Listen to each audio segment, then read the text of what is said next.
നേതൃസ്ഥാനത്തിരിക്കുന്നവർ യാതൊന്നിനാലും സ്വാധീനിക്കപ്പെടുവാൻ പാടില്ലാത്തതാണ്. അങ്ങനെ വന്നെന്നാൽ അവർ തെറ്റിപ്പോകും. പണത്താലോ അതുപോലെ ഏതെങ്കിലും സുഖസൗകര്യങ്ങളാലോ ഒന്നും അവർ സ്വാധീനിക്കപ്പെടരുത്. സാരമില്ല എന്ന് ചിന്തിക്കുന്നത് വലിയ വിനയായിരിക്കും. മദ്യപാനം ഒരിക്കലും ഒരു വ്യക്തിയെ ശരിയായ വഴിയിൽ നിലനിർത്തുകയില്ല.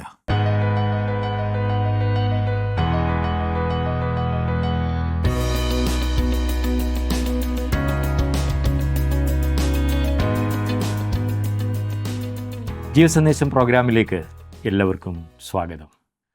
ലോകവുമായി സഖ്യതയുണ്ടാക്കി സുഖലോലുപതയിൽ രമിക്കുന്ന ഇസ്രയേലിലെ ആത്മീയ നേതൃത്വത്തിന് മേൽ വരുന്ന ന്യായവിധിയാകുന്നു 28-ാം അധ്യായത്തിലെ ഉള്ളടക്കം.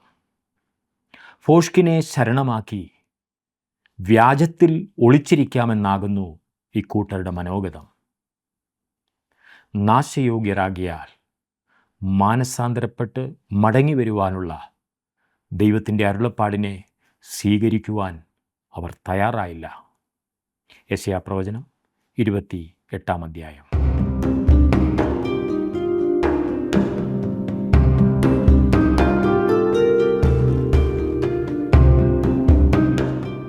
യെശയ്യാപ്രവചനം 27-ാം അധ്യായമാണല്ലോ കഴിഞ്ഞ ക്ലാസ്സിൽ നാം പഠിച്ചു കഴിഞ്ഞത്. 28-ാം അധ്യായം തികച്ചും ഒരു പുതിയ ഭാഗത്തേക്കാണ് നമ്മെ കൊണ്ടുവരുന്നത്. 24 മുതൽ 27 വരെയുള്ള അധ്യായങ്ങളിൽ ഭാവിയിലേക്കുള്ള പ്രവചനങ്ങളാണ് നാം കണ്ടുകൊണ്ടിരുന്നത്. 28 മുതൽ 35 വരെയുള്ള അധ്യായങ്ങളിൽ പ്രാദേശികവും കഴിഞ്ഞ കാലത്ത് നിവൃത്തിയായതുമായ പ്രവചനങ്ങളാണ് നാം കാണുന്നത്. അതേസമയം തന്നെ ഭാവിയിലേക്ക് പോയി കഴിഞ്ഞ ഭാഗത്ത് പറഞ്ഞ കാലയളവിൽ തന്നെ സംഭവിക്കുവാൻ പോകുന്ന പ്രവചനങ്ങളുമുണ്ട്. ഈ പുതിയ ഭാഗം 6 ശാപങ്ങളെക്കുറിച്ച്, അയ്യോ കഷ്ടങ്ങളെക്കുറിച്ച് പറഞ്ഞുകൊണ്ടാണ് അവസാനിപ്പിക്കുന്നത്. 34-ാം അധ്യായത്തിലെ വലിയ ഹർമഗദോൻ യുദ്ധത്തിൽ ഇതെത്തുകയും 35-ാം അധ്യായത്തിൽ സഹസ്രാബ്ദ വാഴ്ച ഭൂമിയിൽ കൊണ്ടുവരുന്ന പ്രയോജനങ്ങൾ പറയുകയും ചെയ്യുന്നുണ്ട്. നമുക്ക് മുൻപിലുള്ള ഈ അധ്യായം, അതായത് 28-ാം അധ്യായം, ചാരത്തും ദൂരത്തുമുള്ള കാഴ്ചയുടെയും ഭൂതകാലത്തെയും ഭാവി കാലത്തെയും പ്രാദേശികവും അന്നേരമുള്ളതുമായ സംഭവങ്ങളുടെയും പൊതുവായുള്ളതും അങ്ങ് ദൂരെ സംഭവിപ്പാനിരിക്കുന്നതുമായ പ്രവചനങ്ങളുടെയും സമ്മിശ്ര രൂപത്തിൻ്റെ ഒരു ഒന്നാന്തരം ഉദാഹരണമാണ്.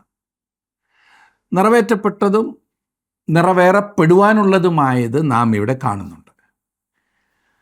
ഇവിടെ എഫ്രൈം എന്ന പേരിൽ പറഞ്ഞിരിക്കുന്ന വടക്കേ രാജ്യം ഉടൻ തന്നെ അശൂര്യ പ്രവാസത്തിലേക്ക് പോകുന്നതാണ്. അശൂര്യർ അവരെ പിടിച്ചുകൊണ്ട് അടിമകളാക്കി തീർക്കും.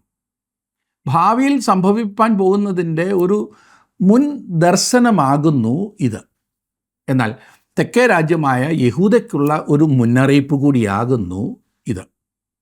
BC 721 അശൂര്യ രാജാവായിരുന്ന സൽമനേസർ എഫ്രൈമിനെ കീഴടക്കിയപ്പോൾ 1-ാം ഭാഗം നിറവേറി. അവൻ വടക്കേ രാജ്യത്തെ തോൽപ്പിച്ച് അവിടുത്തെ ജനങ്ങളെ പ്രവാസത്തിലേക്ക് കൊണ്ടുപോയി. ആദ്യത്തെ ശാപം പറഞ്ഞിരിക്കുന്നത് വടക്കേ രാജ്യത്തിന് വരാൻ പോകുന്നതാണ്, അവർക്കെതിരായിട്ടാണ്. ഞാൻ 28-ാം അധ്യായത്തിൻ്റെ 1-ാം വാക്യം ഒന്ന് വായിക്കാം. എഫ്രൈമിലെ കുടിയന്മാരുടെ ഡംഭകിരീടത്തിനും വീഞ്ഞു കുടിച്ച് ലഹരി പിടിച്ചവരുടെ ഫലവത്തായ താഴ്വരയിലെ കുന്നിന്മേൽ വാടിപ്പോകുന്ന പുഷ്പമായ അവൻ്റെ ഭംഗിയുള്ള അലങ്കാരത്തിനും അയ്യോ കഷ്ടം. വടക്കേ 10 ഗോത്രങ്ങൾക്കുള്ള പേരാണ് എഫ്രൈം എന്നുള്ളത്. ഇസ്രായേൽ എന്നും അതിനെ ചിലപ്പോൾ വിളിക്കും, ചിലപ്പോൾ ശമര്യ എന്നും പറഞ്ഞിട്ടുണ്ട്. ഇവിടെ പറഞ്ഞിരിക്കുന്ന ഈ മദ്യപന്മാരുടെ ചിത്രം, കുടിയാന്മാരെന്ന് പറഞ്ഞാൽ ഇവിടെ മദ്യപന്മാരാണ്, അവരുടെ ചിത്രം അക്ഷരികവും അതേസമയം തന്നെ ആത്മികവുമാകുന്നു. ആത്മിക ബോധം സംബന്ധിച്ച് അവർ ഭാഗികമായി ബോധക്ഷയം സംഭവിച്ചതുപോലെയാകുന്നു. ആത്മീയമായി ലഹരി പിടിച്ചിരിക്കുക എന്നാൽ അഹങ്കാരത്താൽ നിറഞ്ഞിരിക്കുക എന്നാണ് അർത്ഥം, അല്ലാതെ പരിശുദ്ധാത്മാവിനാൽ ലഹരി പിടിച്ചിരിക്കുകയല്ല. പലരും തങ്ങളുടെ ആത്മീയത കാണിക്കുവാൻ ജഡം ഉപയോഗിക്കാറുണ്ട്. അങ്ങനെയുള്ള അഭിനയമാകുന്നു ഇവിടെ പ്രവാചകൻ ഉദ്ദേശിക്കുന്ന ആത്മീയമായി ലഹരി പിടിച്ചിരിക്കുക എന്നത്. അല്ലാതെ ഒരു നല്ല കാര്യമല്ല ഇവിടെ പറയുന്നത്. 2-ാം വാക്യത്തിൽ നാം വായിക്കുന്നത്, ഇതാ ശക്തിയും ബലവുമുള്ള ഒരുത്തൻ കർത്താവിങ്കിൽ നിന്ന് വരുന്നു, തകർത്ത കൊടുങ്കാറ്റോടു കൂടിയ കന്മഴ പോലെയും കവിഞ്ഞൊഴുകുന്ന മഹാജലപ്രവാഹം പോലെയും അവൻ അവരെ വെറും കൈകൊണ്ട് നിലത്ത് തള്ളിയിടും. ഇവിടെ അശൂര്യരെക്കുറിച്ച് പറഞ്ഞിരിക്കുന്നത് ശക്തനെന്നും തകർത്ത കൊടുങ്കാറ്റോടു കൂടിയവനെന്നും ഒക്കെയാണ്, അല്ലെങ്കിൽ കവിഞ്ഞൊഴുകുന്ന മഹാജലപ്രവാഹം എന്നും പറഞ്ഞിട്ടുണ്ട്. ഇനി 3-ാം വാക്യത്തിൽ, എഫ്രൈമിലെ കുടിയന്മാരുടെ ഡംഭകിരീടം അവൻ കാൽ കൊണ്ട് ചവിട്ടിക്കളയും. ഒരുപക്ഷെ താങ്കൾക്ക് ഇത് ഇഷ്ടപ്പെട്ടില്ലായിരിക്കാം, എന്നാൽ ദൈവം അതിന് ക്ഷമാപണം നടത്തുന്നില്ല. താൻ ഇത് ചെയ്തു എന്ന് ദൈവം പറയുക മാത്രമാണ് ചെയ്യുന്നത്. കുടിയന്മാരുടെ അല്ലെങ്കിൽ മദ്യപന്മാരുടെ ഭാവിയാണ് പ്രവാചകൻ ഇവിടെ പറയുന്നത്. വടക്കേ രാജ്യത്തെ വീടുകളിലും തോട്ടങ്ങളിലും വെളിപ്പെടുത്തിയിരുന്ന സുഖസൗകര്യങ്ങളിലും ബാഹ്യ സൗന്ദര്യങ്ങളിലും ഒരു ഉന്നത നിലവാരത്തിലുള്ള നാഗരികത ഉയർന്നു കാണാമായിരുന്നു. ഇത് ശരിയാണോ എന്നറിയാൻ താങ്കൾ ചെയ്യേണ്ടത് ശമരിയ പർവ്വതത്തിലേക്ക് ചെന്ന് ഒമ്രിയും ആഹാബും അവിടെ പണിതിരുന്ന കൊട്ടാരം ഒന്ന് കണ്ടാൽ മതി. ആഹാബും ഇസബേലും ജീവിച്ചിരുന്ന സ്ഥലമാണത്. എനിക്ക് തോന്നുന്നത് ദൈവം ദുഷ്ടന്മാർക്കും ധനവാന്മാർക്കുമാണ് ജീവിക്കാൻ ഏറ്റവും നല്ല സ്ഥലങ്ങൾ നൽകുന്നത് എന്നത്രേ. ക്ഷമിക്കണം, മുഴുവൻ കേട്ടാട്ടെ. ഞാനങ്ങനെ പറയുന്നതിൽ തെറ്റുണ്ടെങ്കിൽ ക്ഷമിക്കണം. ഞാൻ അങ്ങനെ ചിന്തിച്ചതിൽ ഒരു കാരണമുണ്ട്. ഇതൊരു കാവ്യനീതി മാത്രമാണ്. ദുഷ്ടന്മാർക്കും ലോകപ്രകാരം സമ്പന്നന്മാർക്കും വരുന്നതായ ലോകത്തിൽ അത്ര നല്ല അനുഭവമായിരിക്കില്ല എന്നതുകൊണ്ട് ഇവിടെ അങ്ങ് അനുവദിക്കുന്നതായിരിക്കാം എന്നാണ് ഞാൻ ഉദ്ദേശിച്ചത്. അറിയില്ല. ദൈവവേല എന്ന് പറഞ്ഞ് ദൈവത്തെ വിറ്റ് ആഡംബരമായി ജീവിക്കുന്നവരും ഈ കൂട്ടത്തിൽ പെടും എന്നത്രേ ഞാൻ കരുതുന്നത്. ആ രാജ്യത്തെ ഏറ്റവും മനോഹരമായ സ്ഥലങ്ങളിൽ ഒന്നാണ് ശമരിയ. ശമരിയ കുന്ന് എന്നാണ് അറിയപ്പെട്ടിരുന്നത്. അതിനേക്കാൾ നല്ല ഒരു സ്ഥലത്തെക്കുറിച്ച് ചിന്തിക്കുക തന്നെ പ്രയാസമാണ്. എന്നാൽ വടക്കേ രാജ്യത്തെ ഈ ജനങ്ങളെ ദൈവം ന്യായം വിധിച്ചു. അവരുടെ ഉന്നതമായ സംസ്കാരത്തെ ദൈവം നിലംപതിപ്പിച്ചു. ഇനിയും പ്രവാചകൻ ഭാവിയിലേക്ക് നീങ്ങുവാൻ തുടങ്ങുകയാണ്. അന്നാളിൽ എന്നത് യഹോവയുടെ നാളിനെക്കുറിച്ചാണ് എന്ന് നാം പല പ്രാവശ്യം ചിന്തിച്ചു. അതായത് മഹാപീഡനത്തോടെ ആരംഭിച്ച് സഹസ്രാബ്ദത്തിലൂടെ നീണ്ടുപോകുന്നതായ ഒരു സമയമാണ്. 28-ാം അധ്യായത്തിൻ്റെ 5-6 വാക്യങ്ങൾ നോക്കിക്കാട്ടെ. അന്നാളിൽ സൈന്യങ്ങളുടെ യഹോവ തൻ്റെ ജനത്തിൻ്റെ ശേഷിപ്പിന് മഹത്വമുള്ളൊരു കിരീടവും ഭംഗിയുള്ളൊരു മുടിയും ന്യായവിസ്താരം കഴിപ്പാനിരിക്കുന്നവന് ന്യായത്തിൻ്റെ ആത്മാവും പട്ടണവാതിൽക്കൽ വെച്ച് പടയെ മടക്കി കളയുന്നവർക്ക് വീര്യബലവും ആയിരിക്കും. വരുന്നതായ സഹസ്രാബ്ദ രാജ്യത്തിലേക്കാണ് ഇത് വിരൽ ചൂണ്ടുന്നത്. വടക്കേ രാജ്യമായ എഫ്രൈമിൻ്റെ വീഴ്ചയുടെ കാരണമായത് അവരുടെ നിഗളമാകുന്നു. അവർ നിഗളത്തിൻ്റെ ഒരു കിരീടം ധരിച്ചിരുന്നു എന്നാണ് ഇവിടെ പറയുന്നത്. എന്നാൽ ദൈവം അവരെ ദേശത്തേക്ക് മടക്കിക്കൊണ്ടുവരുമ്പോൾ അതൊരു മഹത്വമുള്ള കിരീടം ആകുന്നതാണ്, തേജസ്സുള്ള കിരീടം. 7-ാം വാക്യത്തിൽ നാം കാണുന്നത്, എന്നാൽ ഇവരും വീഞ്ഞ് കുടിച്ച് ചാഞ്ചാടുകയും മദ്യപിച്ച് ആടി നടക്കുകയും ചെയ്യുന്നു. പുരോഹിതനും പ്രവാചകനും മദ്യപാനം ചെയ്ത് ചാഞ്ചാടുകയും വീഞ്ഞു കുടിച്ച് മത്തരാകുകയും മദ്യപിച്ച് ആടി നടക്കുകയും ചെയ്യുന്നു. അവർ ദർശനത്തിൽ പിഴച്ച് ന്യായവിധിയിൽ തെറ്റിപ്പോകുന്നു. ഇവിടെ വടക്കേ രാജ്യത്തിലെ നേതാക്കന്മാരെക്കുറിച്ച് പറയുന്നത് ശ്രദ്ധിച്ചാട്ടെ. മദ്യപാനം അവരുടെ ദർശനം കളഞ്ഞു, അവരുടെ തീരുമാനങ്ങൾ തെറ്റിച്ചു. നേതൃസ്ഥാനത്തിരിക്കുന്നവർ യാതൊന്നിനാലും ഇതുപോലെ സ്വാധീനിക്കപ്പെടുവാൻ പാടില്ലാത്തതാണ്. അങ്ങനെ വന്നെന്നാൽ അല്ലെങ്കിൽ അങ്ങനെ സ്വാധീനിക്കപ്പെട്ടാൽ അവർ തെറ്റിപ്പോകും. ശരിയായ തീരുമാനങ്ങൾ എടുക്കാൻ അവർക്ക് കഴിയാതെ പോകും. പണത്താലോ അതുപോലെ എന്തെങ്കിലും സുഖസൗകര്യങ്ങളാലോ ഒന്നും അവർ സ്വാധീനിക്കപ്പെടരുത് എന്നാണ് ദൈവം പറയുന്നത്. സാരമില്ല എന്ന് ചിന്തിക്കുന്നത് വലിയ വിനയായിരിക്കും. മദ്യപാനം ഒരിക്കലും ഒരു വ്യക്തിയെ ശരിയായ വഴിയിൽ നിലനിർത്തുകയില്ല. അവൻ്റെ കുടുംബം നശിക്കുന്നതായി കാണുവാൻ സാധിക്കും. അവൻ്റെ തലമുറകൾ നശിക്കുന്നതായി കാണുവാൻ സാധിക്കും. അത് വ്യക്തികളെയും കുടുംബങ്ങളെയും സമൂഹങ്ങളെയും രാജ്യങ്ങളെ തന്നെയും നശിപ്പിച്ചിട്ടുണ്ട്. മദ്യപാനം ഏത് നിലവാരത്തിലും ദൈവവചനം അംഗീകരിക്കുന്നില്ല. ഒരു ന്യായീകരണവും അതിന് പറയേണ്ടതുമില്ല.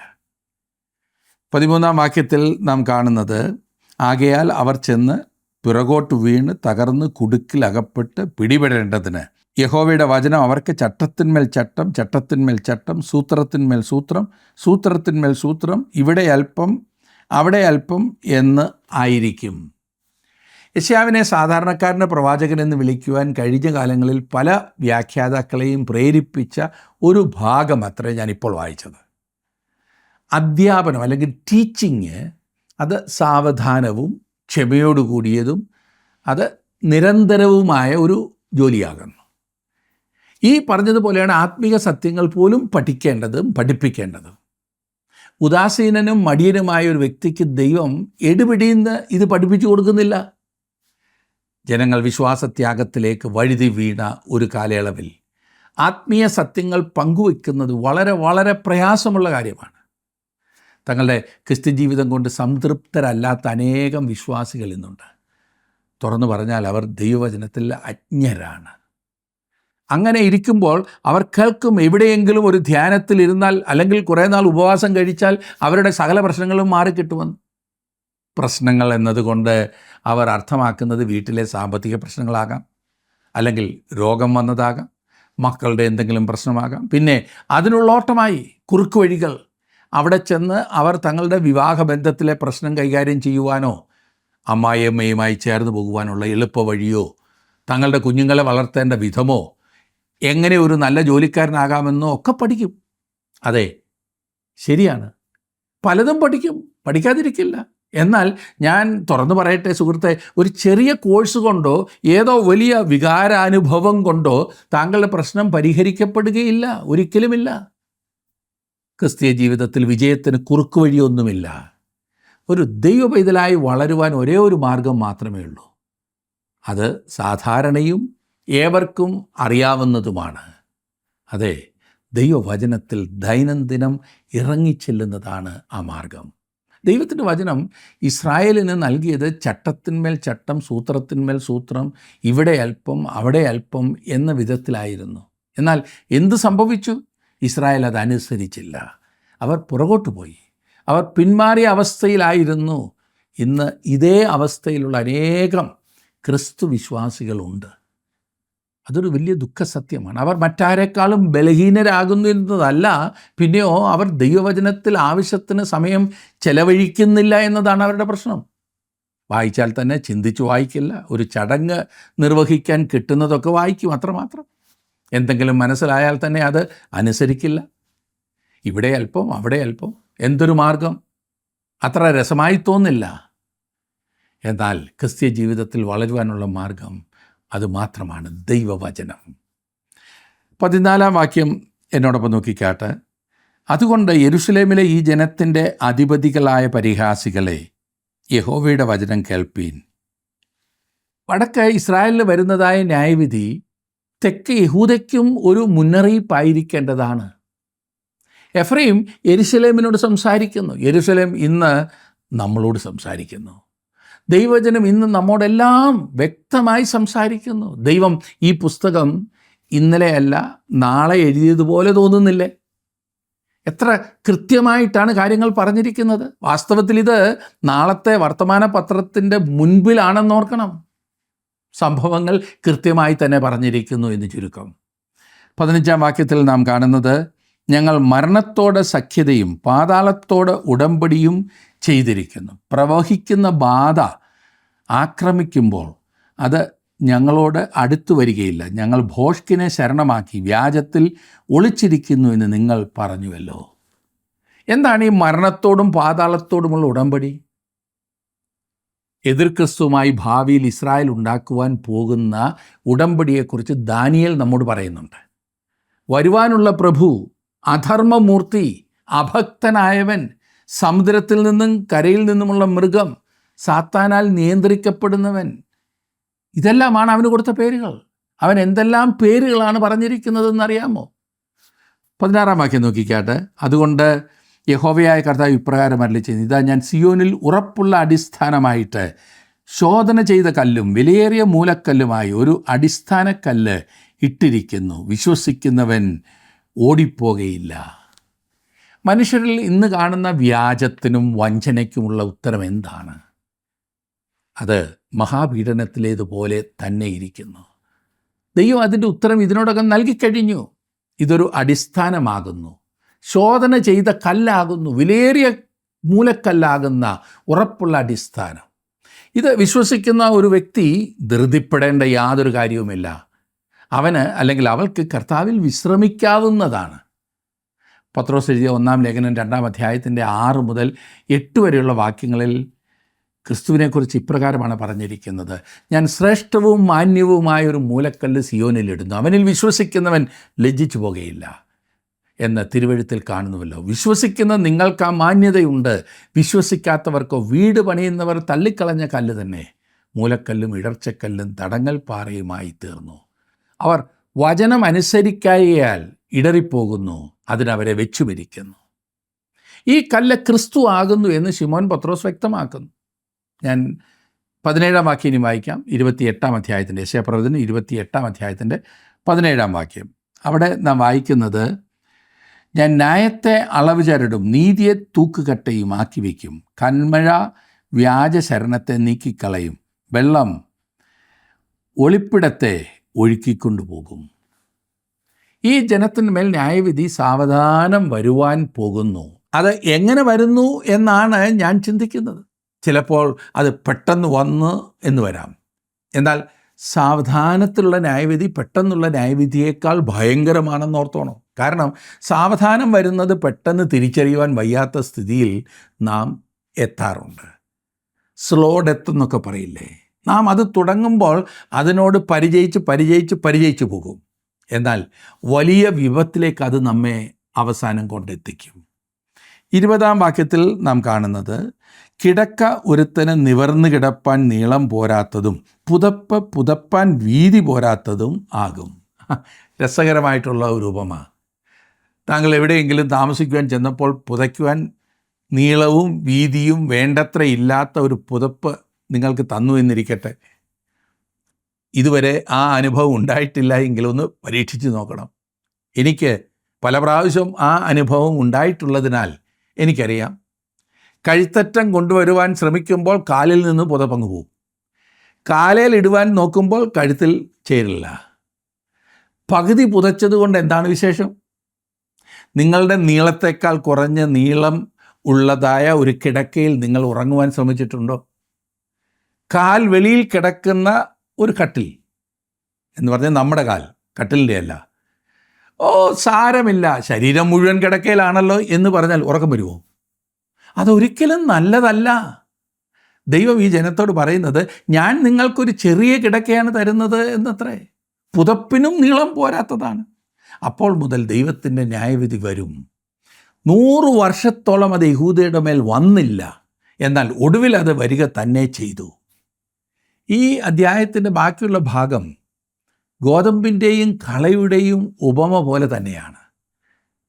അവിടുന്ന് വിവിധ തരത്തിലുള്ള ധാന്യത്തെക്കുറിച്ച് പറയുന്നു.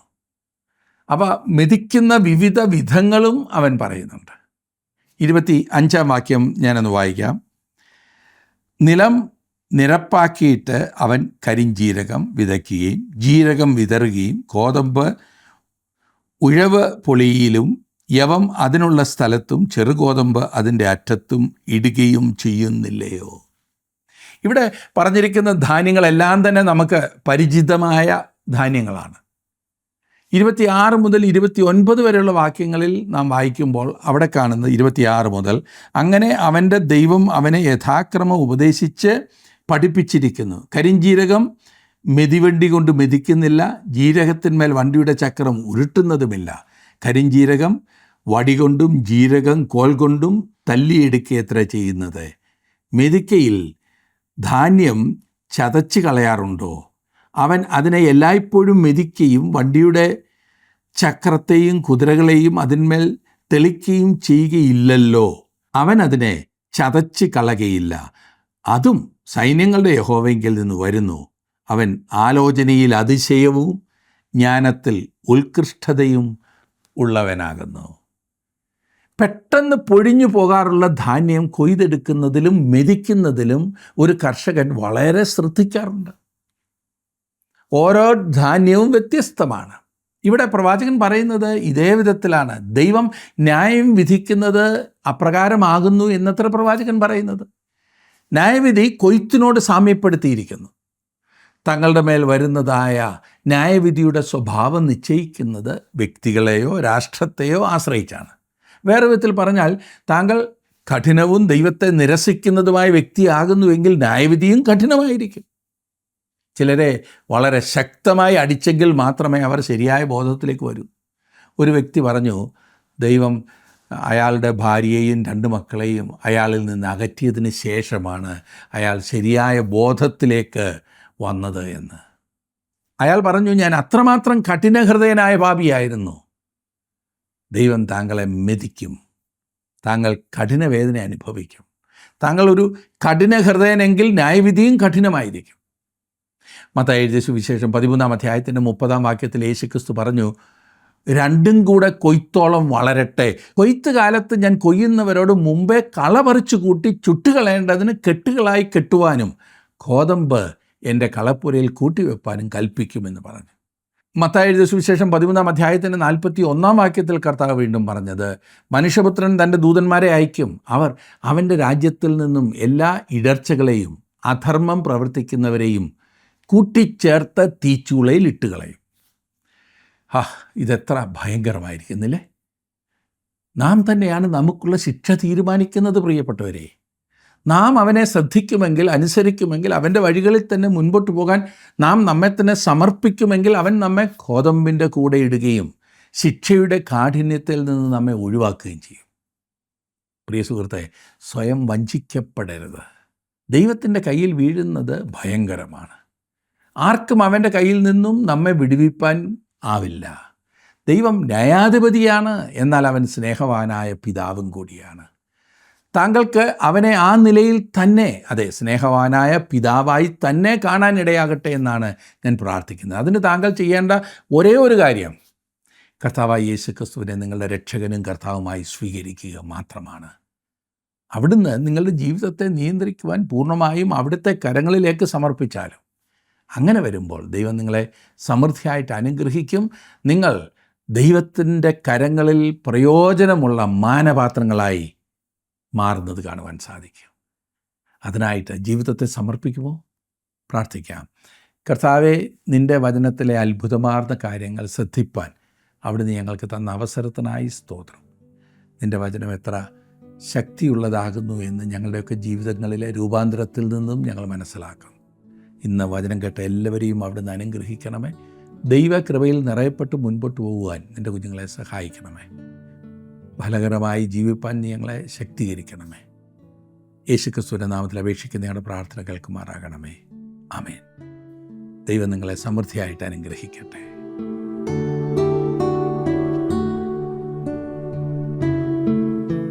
ചട്ടത്തിന്മേൽ ചട്ടം, സൂത്രത്തിന്മേൽ സൂത്രം, ഇവിടെ അല്പം അവിടെ അല്പം എന്ന് പറഞ്ഞ് യഹോവയുടെ വചനത്തെ കോട്ടിമാറ്റിക്കളയുന്നവരുടെ അവസാനത്തെപ്പറ്റി പറഞ്ഞിരിക്കുന്നത്, അവർ ചെന്ന് പിറകോട്ട് വീണ് തകർന്ന് കുടുക്കിൽ അകപ്പെട്ട് പിടിക്കപ്പെടും എന്നാകുന്നു. എന്നാൽ വിശ്വസിക്കുന്നവർക്ക് വേണ്ടിയുള്ള ദൈവിക വാഗ്ദത്തം നമ്മിൽ ആവേശം പകരുന്നതാണ്. ഇതാ, ഞാൻ സിയോനിൽ ഉറപ്പുള്ള അടിസ്ഥാനമായിട്ട് ശോധന ചെയ്ത കല്ലും വിലയേറിയ മൂലക്കല്ലുമായി ഒരു അടിസ്ഥാനക്കല്ല് ഇട്ടിരിക്കുന്നു. വിശ്വസിക്കുന്നവൻ ഓടിപ്പോകുകയില്ല എന്ന് ദൈവം അരുളി ചെയ്യുന്നു. അതെ, ദൈവത്തിൻ്റെ സ്ഥിരമായ അടിസ്ഥാനം നിലനിൽക്കുന്നു. കർത്താവ് തനിക്കുള്ളവരെ അറിയുന്നുവെന്നും കർത്താവിൻ്റെ നാമം ഉച്ചരിക്കുന്നവനെല്ലാം അനീതി വിട്ടകന്നുകൊള്ളട്ടെ എന്നുമാകുന്നു അതിൻ്റെ മുദ്ര.